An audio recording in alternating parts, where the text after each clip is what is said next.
Hello and welcome to 100% Real with Ruby. Today I want to do a short podcast because I want to talk about things that will make a calorie deficit easier to maintain. Now, the first thing that I really want to touch on, which isn't spoken about enough, is sleep. Because if you are lacking high quality sleep,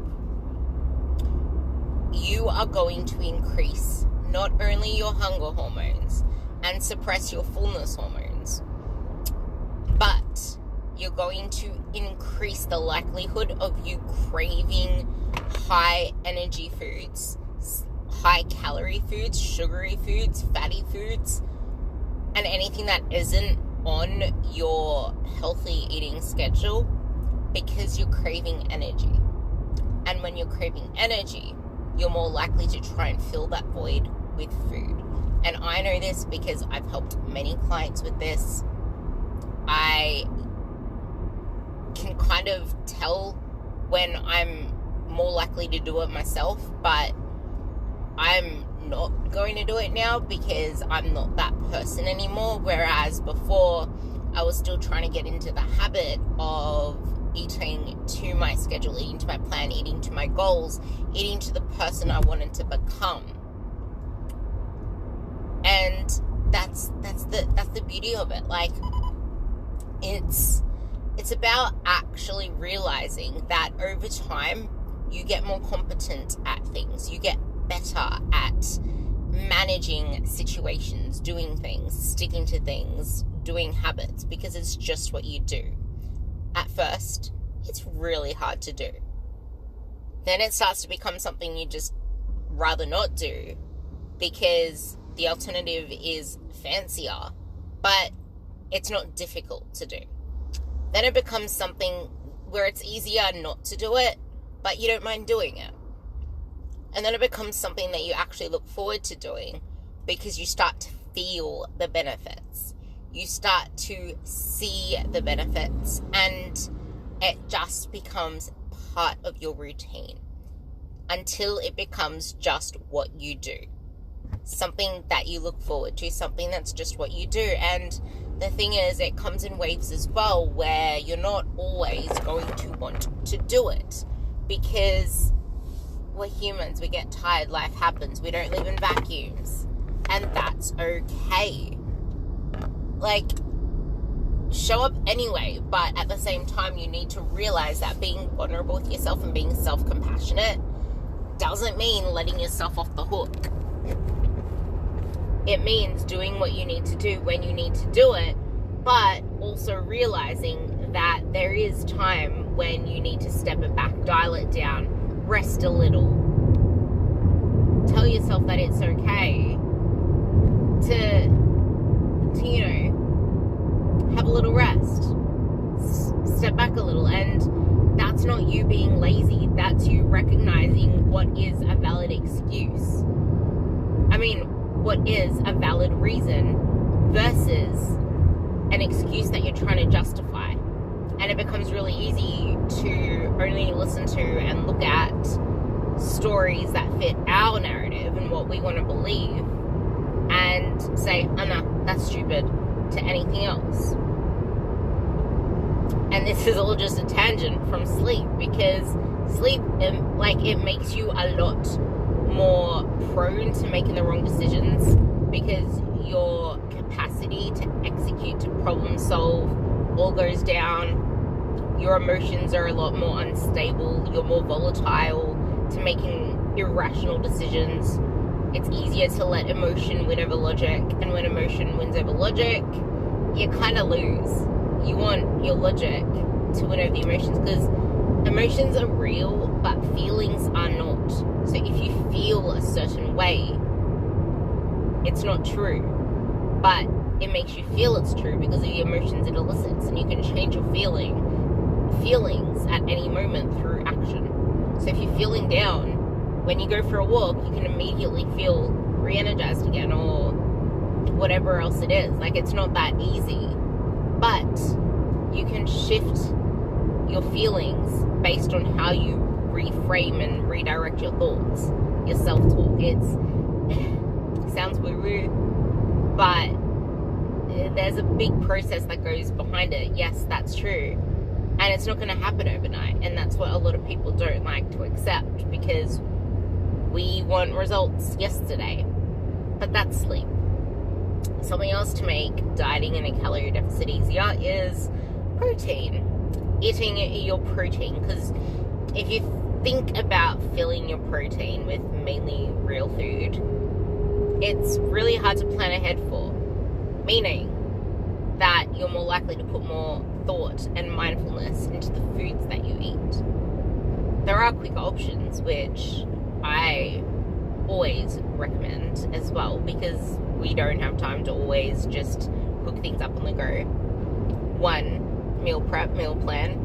Cook a bunch of chicken or whatever it is in bulk and put it away, and then cook everything in components, or cook like bulk pasta sauce, whatever it is, tuna, ham, already prepped chicken. Like, you can get rotisserie chicken, that's fine, it's going to have higher fat.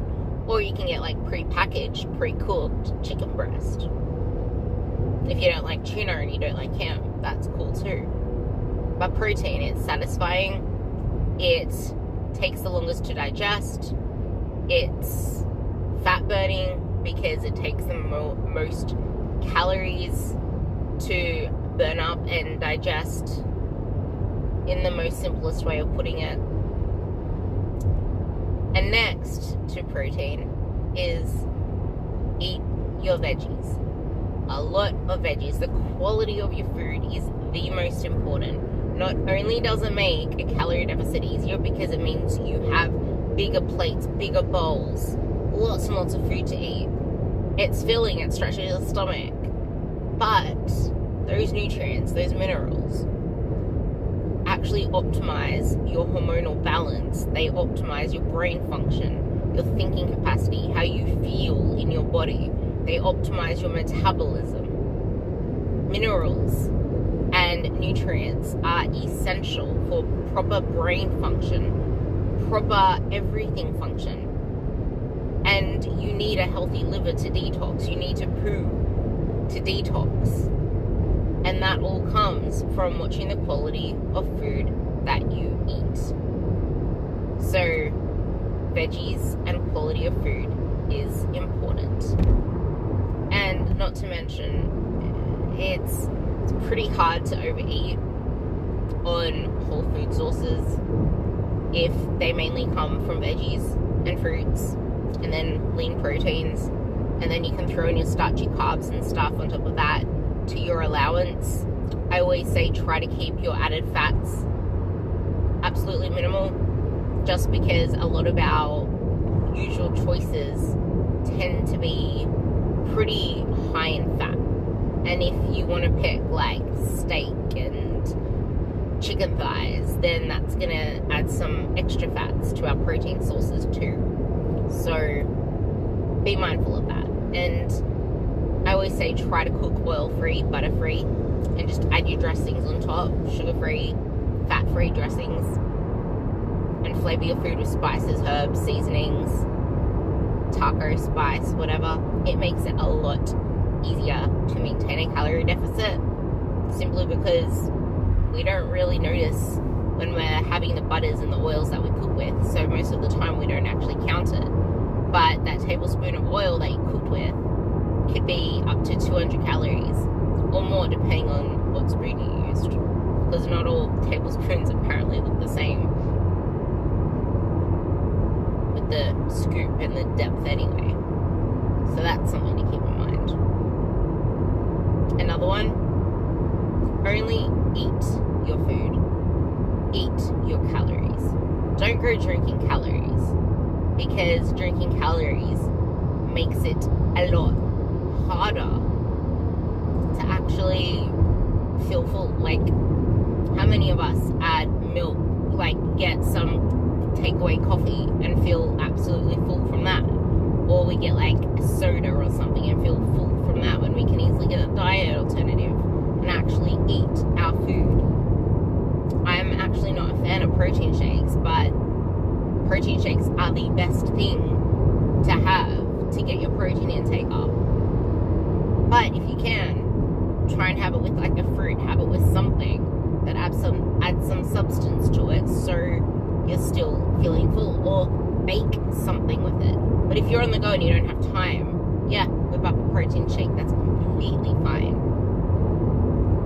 So there's that. The next one is being careful about alcohol as well, because it inhibits our ability to make good decisions. It stops fat burning, stops protein synthesis, aka the ability to maintain and build muscle and repair tissues. It makes us more likely to crave sweets and high carb foods.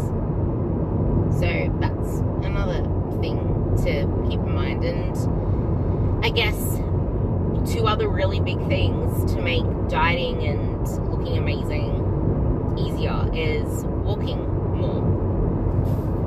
Because there's a big difference in the ability to eat calories between someone who walks a little bit here, a little bit there every day, and someone who actually is active and getting their 10,000 steps. You can easily have a difference of up to 2,000 calories from a sedentary person to a very active person. So there's something to keep in mind.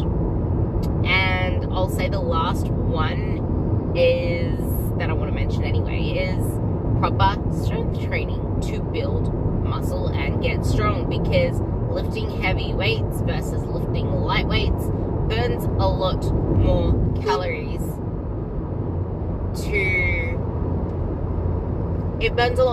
to actually break the muscles apart and then to repair the muscles. And then going about your day every other day, you burn calories there because now you need to maintain that muscle, and that's calorically expensive. So keep that in mind. And then on top of that, if you're not training for strength and training for muscle while you're dieting and you lose muscle mass, you are going to look smaller but worse. So make sure you keep that in mind. And with that, I will leave the podcast at that, and I hope that helped.